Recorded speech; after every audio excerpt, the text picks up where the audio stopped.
than the majority of their American counterparts. Intelligence provided by the spies John Walker and Jerry Whitworth in the 1970s convinced the Soviet Navy that it needed to seriously pursue acoustic stealth in its next attack submarine.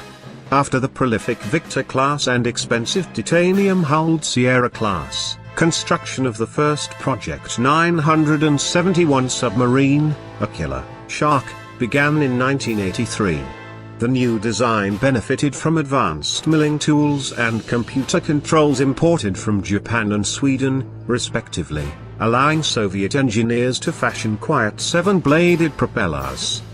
The large Aquila, which displaced nearly 13,000 tons submerged, featured a steel double hull typical to Soviet submarines, allowing the vessel to take on more ballast water and survive more damage. The attack submarine's propulsion plant was rafted to dampen sound, and anechoic tiles coated its outer and inner surface. Even the limber holes which allowed water to pass inside the Aquila's outer hull had retractable covers to minimize acoustic returns. The 111-meter-long vessel was distinguished by its elegant, aquadynamic conning tower and the teardrop-shaped pod atop the tail fin which could deploy a towed passive sonar array. A crew of around 70 could operate the ship for 100 days at sea. Powered by a single 190-megawatt pressurized water nuclear reactor with a high-density core, the Aquila could swim a fast 33 knots, 38 miles per hour, and operate 480 meters deep, 200 meters deeper than the contemporary Los Angeles-class submarine. More troubling for the U.S. Navy, though, the Aquila was nearly as stealthy as the Los Angeles class. American submariners could no longer take their acoustic superiority for granted. On the other hand, the Aquila's own sensors were believed to be inferior. The Aquila I submarines, designated Shchuka, Pike, in Russian service, were foremost intended to hunt U.S. Navy submarines, particularly ballistic missile submarines.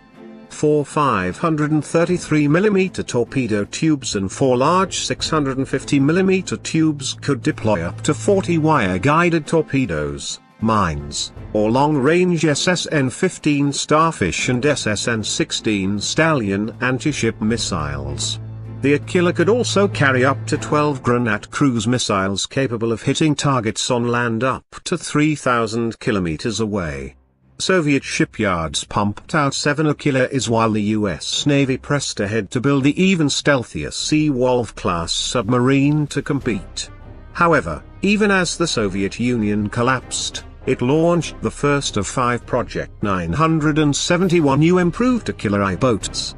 This was followed by the heavier and slightly longer 971A Aquila II class in the form of the Vepr in 1995. Which featured a double-layer silencing system for the powertrain, dampened propulsion systems and a new sonar. Both variants had 6 additional external tubes that could launch missiles or decoy torpedoes, and a new Strela 3 surface-to-air missile system.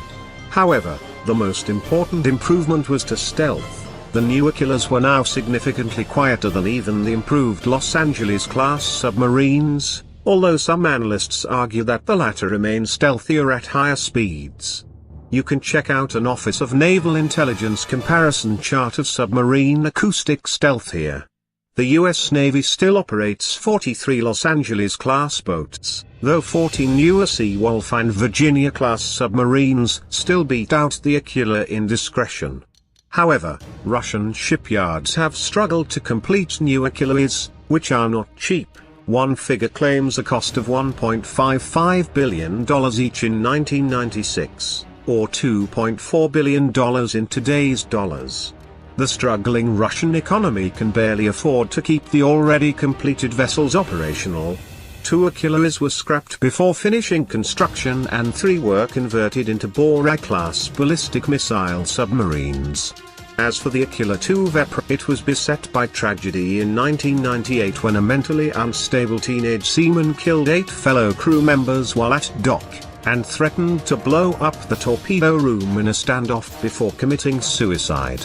After lingering a decade in construction, the G-Pod, the only completed Aquila III boat, was deployed in 2001, reportedly boasting what was then the pinnacle of Russian stealth technology.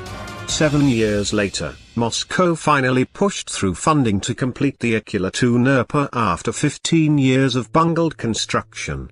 However, during sea trials in November 2008, a fire alarm was triggered inadvertently, flooding the sub with Freon firefighting gas that suffocated 20 on board, mostly civilians, the most serious recent incident in a long and eventful history of submarine disasters.